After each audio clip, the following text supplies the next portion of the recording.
Assalamualaikum warahmatullahi wabarakatuh, teman-teman. Sebagai pebisnis kita itu omset sebenarnya profit sih. Sebenarnya profit itu harus harus naik terus dari tahun ke tahun. Ini kita bodoh-bodohan aja pakai apa ya? Pakai falsifikasi, bukan pakai pakai acuan yang super duper simple ya. Jadi profit tuh harus naik terus, omset nggak harus, yang jelas profit. Kan bisa aja profit omsetnya turun tapi profitnya naik, itu bisa aja. Eh, jadi intinya profit harus naik terus. Kenapa? Ini kita bodoh-bodohan aja ya. Karena kontrakan naik terus. Kontrakan naik terus dan pernah ada yang turun gak sih teman-teman ngalamin? Saya sempat ngontrak berapa tempat ya. Rumah pribadi untuk bisnis satu 2 3 4. Sempat 5 kontrakan dalam satu waktu dan kala itu dari tahun ke tahun nggak pernah ada ini. Silakan Mas Gani, tahun ini kontrakannya turunnya nggak pernah, selalu naik. Jadi landlord atau yang punya ruko, yang punya tempat, yang punya rumah itu selalu menaikkan nilai kontrakan. Kenapa kayak gitu?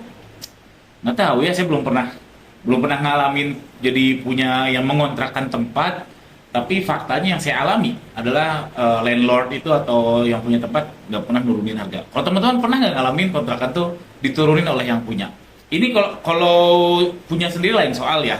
Dan sebenarnya kalau punya sendiri pun saran saya jangan jangan nggak ada cas kontrakan ya.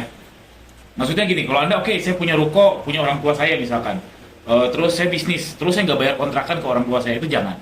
Bahkan kalau punya diri saya sendiri pun, saya harus bayar kontrakan ke diri saya sendiri. Si bisnis tersebut harus bayar kontrakan ke diri saya sendiri supaya supaya bisnisnya sehat sih, supaya bisnisnya sehat. Karena sesederhana kalau ternyata bisnis saya nggak bisa bayar kontrakan ke saya, artinya kan lebih baik saya mengontrakkan itu ke orang lain daripada ke bisnis saya sendiri, lebih profit. Paham nggak ya? Ya gitulah intinya. Kontrakan naik terus sehingga bodoh-bodohnya kita tuh profit tuh wajib naik terus. Ini saya bikin video ini gara-gara nah ini kantor saya, kami pindah ya.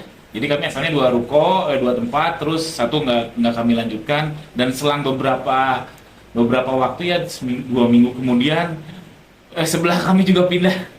Namanya Sumber Medika.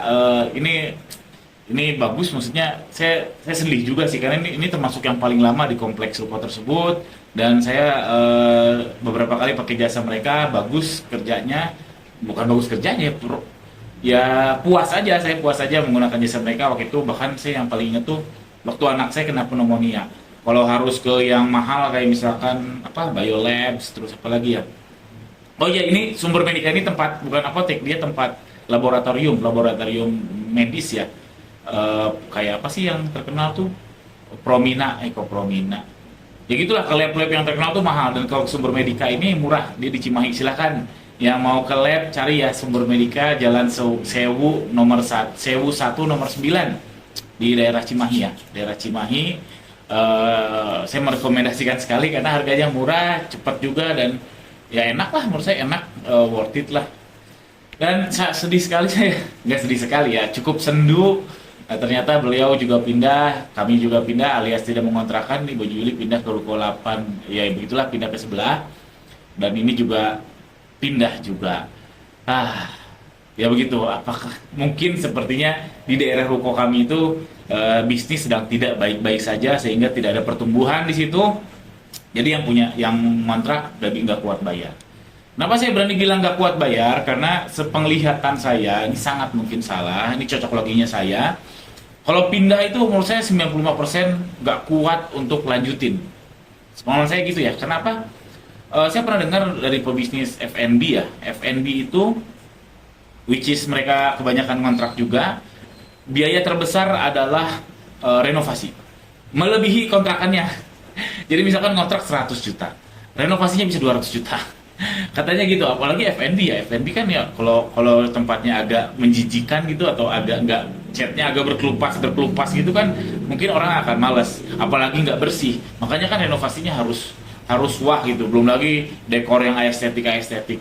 Jadi katanya, ini saya dengar dari pebisnis F&B, kalau F&B itu renovasi tuh mahal banget. Dan saya ngalamin juga, renovasi memang mahal, tapi kayaknya nggak melebihi harga kontrakan sih. Jadi kalau misalkan pindah, artinya kan harus renovasi ulang. dan renovasinya 2 tempat lagi. Satu yang baru sama yang lama kan barang-barangnya harus dipindahin, harus harus diapa-apain lah. Belum lagi kalau kayak tadi contoh tetangga kami itu yang medis ya, itu kan ada instalasi medis lah. Terus kan medis kan si layoutnya pasti diatur ya oleh pemerintah karena ini terkait kesehatan pasti nggak murah, safety-nya lah dan seterusnya. Jadi sepenglihatan saya orang yang bisnisnya pindah itu 95% karena nggak kuat bayar lagi. Jadi di tempat itu nggak ada hokinya dalam tanda kutip. Lalu kalau pindah karena growth, sepenglihatan saya kalau bisnisnya lagi growth, yang lagi berkembang itu nambah kontrakan atau beli sekalian. Yes, pindah tapi bukan karena ngontrak lagi, tapi beli misalkan atau ngebangun gedung baru yang lebih wah, yang lebih proper, lebih bagus. Itu biasanya yang lagi growth atau yang nambah karena kontrakan lamanya yang pasti bisa dibikin untuk yang sesuatu yang existing itu jadi apa? Misalkan oh ya udah di sini karena repot mindahin studio live-nya, ya udah live di sini, di sana produksi. Biasanya gitu sih sepenglihatan saya. Kalau growth tuh bukan pindah kontrakan tapi nambah kontrakan atau beli. Gimana teman-teman, setuju nggak dengan opini saya ini? Mudah-mudahan video ini ada manfaatnya. Itu aja, jangan lupa subscribe. Kita harus omset harus naik terus. Profit harus naik terus karena kontrakan naik terus. Jangan lupa subscribe. Assalamualaikum warahmatullahi wabarakatuh.